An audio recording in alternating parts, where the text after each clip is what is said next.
श्री शिवाय नमस्तुभयम। दोस्तों, जैसा कि आप सभी लोग जानते हैं कि 20 नवंबर 2025 यानी गुरुवार को पड़ रही है मार्गशीर्ष मास की अमावस्या तिथि।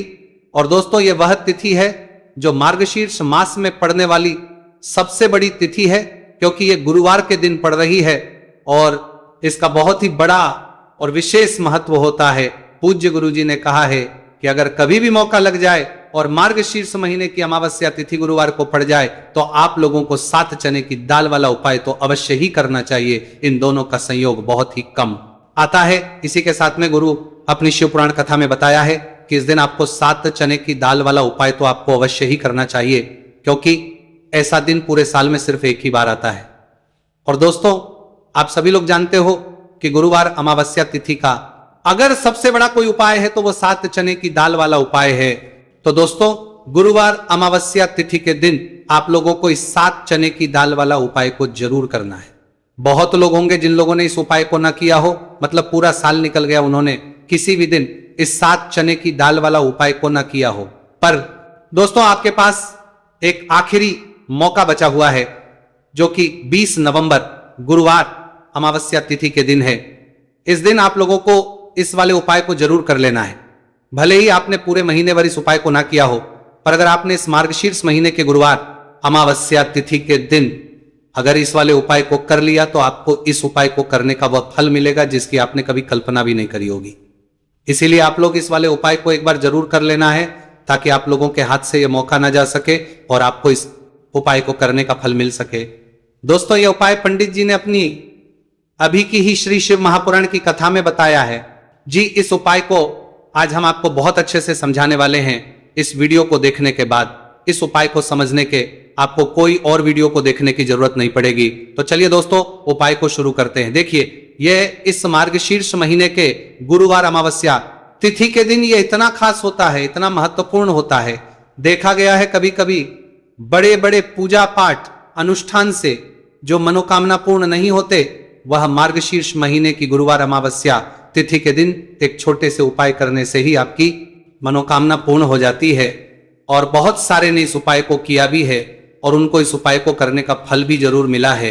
अगर आप लोग भी इस उपाय को करना चाहते हैं तो आप इस उपाय को पहले अच्छे से समझ लेना, सुन लेना, उसके बाद करना। आपको इस उपाय का फल जरूर मिलेगा।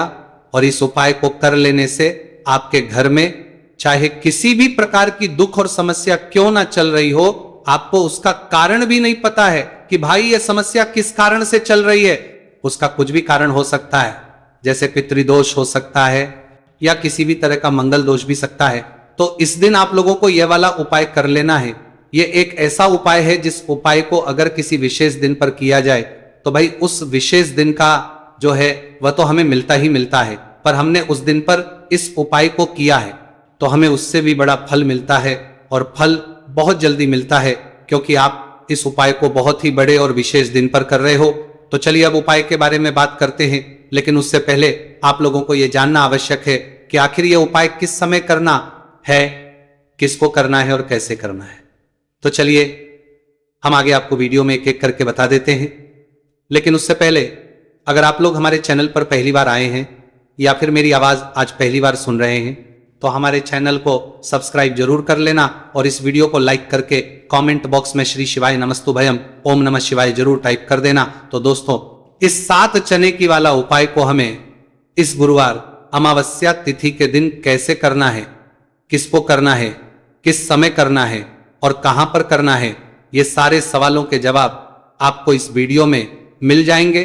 और जो ये वीडियो देखेगा भाई, उसको 7 चने की दाल वाला उपाय जरूर बरा करना चाहिए, क्योंकि इस दिन एक चने की दाल का भी बहुत ही बड़ा और विशेष महत्व होता है। और जब बात आ जाए 7 चने की दाल वाला उपाय की, तो ये सोने पे सुहागा वाली बात हो जाती है और ये एक बहुत ही बड़ा उपाय हो जाता है इस गुरुवार अमावस्या तिथि का। तो अब दोस्तों, इस 7 चने की दाल वाला उपाय को आखिर करना किसको है, सबसे पहले हम लोग वो बात जान लेते हैं। तो देखो, घर की जो बड़ी माताएं बहनें होती हैं, उन माताओं बहनों में से कोई भी एक बड़ी माता बहन इस वाले उपाय को कर सकती है। और दोस्तों, अगर आप चाहें तो अपने घर में से सभी सदस्यों को भी इस उपाय को करवा सकते हैं। अगर किसी व्यक्ति की खुद की कोई मनोकामना है, खुद की कोई दुख और है, जो कि वो अपने लिए ही करना चाहता है। इस वाले उपाय को तो वह खुद अपने लिए भी कर सकता है। बाकी अगर कोई घर में से ऐसा है जो कि अपने पूरे घर परिवार की सुख और शांति के लिए यह वाला उपाय करना चाहता है, तो भाई वो भी कर सकता है, उसमें भी कोई दिक्कत वाली बात नहीं है। कहने का मतलब यह है कि इस उपाय को हर एक सदस्य भी कर सकता है और पूरे घर परिवार के सदस्य के लिए घर की बड़ी माताओं बहनों में से कोई एक माता बहन भी कर सकती है। माताएं बहनें अगर घर में उपस्थित ना हो या वह उपाय ना कर पा रही हो, तो फिर घर का कोई बड़ा सदस्य भी इस 7 चने की दाल वाला उपाय को कर सकता है, चाहे फिर वो पुरुष ही क्यों ना हो, उसमें कोई भी दिक्कत वाली बात नहीं है। उसके बाद में दोस्तों जो अगला प्रश्न निकल कर आता है वो ये आता है इस उपाय को लेकर कि आखिर इस उपाय को हमें किस समय करना है, सुबह के समय करना है कि शाम के समय करना है। तो देखो, इस वाले उपाय को आप लोग सुबह के समय भी कर सकते हो और शाम के समय प्रदोष काल में भी करते हो। अब अगर आप पूछो कि भाई सबसे उत्तम समय कौन सा रहेगा इस 7 चने की दाल वाला उपाय को करने का, तो हम आपसे बस यही कहेंगे कि इस उपाय को आप सुबह के समय करेंगे तो ज्यादा बेहतर होगा। बाकी अगर प्रदोष काल शाम के समय भी करेंगे तो भी अच्छा होगा, उसमें कोई भी दिक्कत वाली बात नहीं है। तो अब दोस्तों जो अगली सबसे बड़ी और महत्वपूर्ण बात आती है वही कहा था, वो ये आती है कि सुबह अगर हम उपाय को तो हमें कितने बजे से लेकर कितने बजे तक के बीच में करना है, और शाम के समय प्रदोष काल में करेंगे तो हमें कितने बजे से लेकर कितने बजे के बीच में करना है। तो देखो, सुबह जितनी जल्दी हो सके आप उपाय को करने की कोशिश करना। बाकी अगर किसी कारणवश लेट भी हो जाओ, थोड़ी देर भी हो जाए, तो 10 या 11 बजे तक भी आप उपाय कर लेना, पर 12 बजे से ज्यादा देरी ना हो, ठीक है, इस बात का ध्यान रखना। उसके बाद दोस्तों अगर शाम के समय प्रदोष काल की बात करें, प्रदोष काल का जो समय है होता है वो शाम के 6 बजे से शुरू हो जाता है। मतलब शाम के 6 बजे से लेकर 7 बजे के बीच का जो समय होता है, यह समय प्रदोष काल का समय होता है। तो आप इस उपाय को 7 या 8 बजे के बीच में भी कर सकते हो। मतलब शाम के 6 बजे से रात 8 बजे के बीच में आप कभी भी इस वाले उपाय को कर सकते हो, उसमें कोई भी दिक्कत वाली बात नहीं। चलिए जानते हैं उस विशेष उपाय के बारे में। देखिए दोस्तों, पूज्य गुरु जी की कथा के अनुसार ही इस उपाय को आपको बहुत ही विस्तार से समझाने का प्रयास करेंगे, लेकिन उससे पहले वीडियो को लाइक करें। देखिए, इस वीडियो में हम पूज्य गुरु जी द्वारा बताए गए 3 सबसे अचूक उपायों के बारे में जानेंगे, जो आपको सिर्फ और सिर्फ गुरुवार की अमावस्या की तिथि पर ही करने हैं। पूज्य गुरु जी ने बताया है कि जो भी व्यक्ति इन उपायों को कर लेता है उसके जीवन से समस्त परेशानियां दूर हो जाती हैं। तो चलिए जानते हैं गुरु जी द्वारा बताए गए पहले खास उपाय के बारे में। देखिए, गुरु जी ने बताए हैं कि गुरुवार के दिन किया जाने वाला यह उपाय सबसे सर्वश्रेष्ठ है। इस उपाय के लिए आपको मात्र 1 लोटा शुद्ध जल लेना है। जल आपको तांबे के पात्र के अंदर लेना है।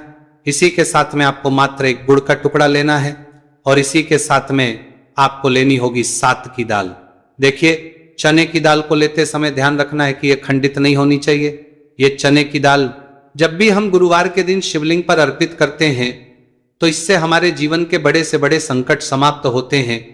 अगर हमारे हाथ में धन प्राप्ति की लकीरें नहीं हैं, अगर हमारे जीवन में दुर्भाग्य के अलावा कुछ है ही नहीं, तो गुरुजी ने कहा है कि हम इस व्यासपीठ से आपको यकीन दिलाते हैं कि गुरुवार के दिन जब भी आपकी दाल वाला ये उपाय करते हैं तो इससे महादेव आपके हाथ की लकीरों को भी परिवर्तित कर देते हैं। तो दोस्तों, ये तीनों ही सामग्री लेकर के आपको पहुंच जाना है भगवान शिव के मंदिर में। देखिए, गुरुजी ने बताया है कि इस उपाय को आप सुबह से लेकर के शाम तक किसी भी समय कर सकते हैं।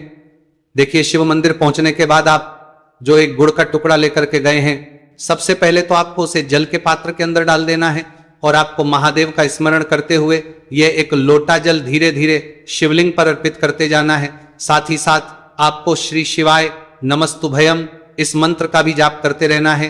कम से कम 11 बार आपको इस मंत्र का जाप अवश्य करना है। अब दोस्तों, आपके पास जो चने की दाल है उन्हें आपको एक एक करके शिवलिंग पर अर्पित करते जाना है।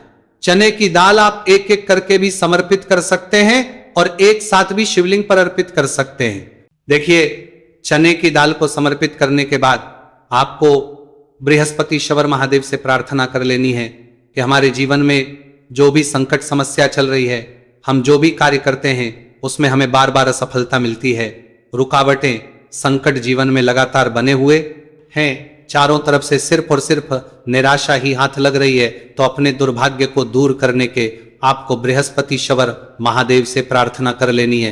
पूज्य गुरुजी ने कहा है कि इस गुरुवार के दिन ये चमत्कारी उपाय करके देख लेना और आप स्वयं देखेंगे कि 1 या 2 महीने के अंदर आपके जीवन का जो दुर्भाग्य है वह समाप्त होना प्रारंभ हो जाएगा। अब दोस्तों हम जान लेते हैं दूसरे विशेष और चमत्कारी उपाय के बारे में। देखिए, इस उपाय के लिए आपको मात्र एक तुलसी जी की लकड़ी लेनी होगी। अगर आपके पास पहले से ही तुलसी जी की लकड़ी है तो उसका उपयोग आप कर सकते हैं, और यदि आपके घर में तुलसी जी का पौधा सूखा हुआ है तो वहां से भी आप तुलसी जी की मात्र एक लकड़ी ले सकते हैं। देखिए, इस उपाय के लिए आपको मात्र एक मिट्टी का दीपक लेना है, इसमें आपको शुद्ध घी का प्रयोग करना है, और इस दीपक के अंदर आपको ये जो तुलसी जी की लकड़ी है इसे रख देना है।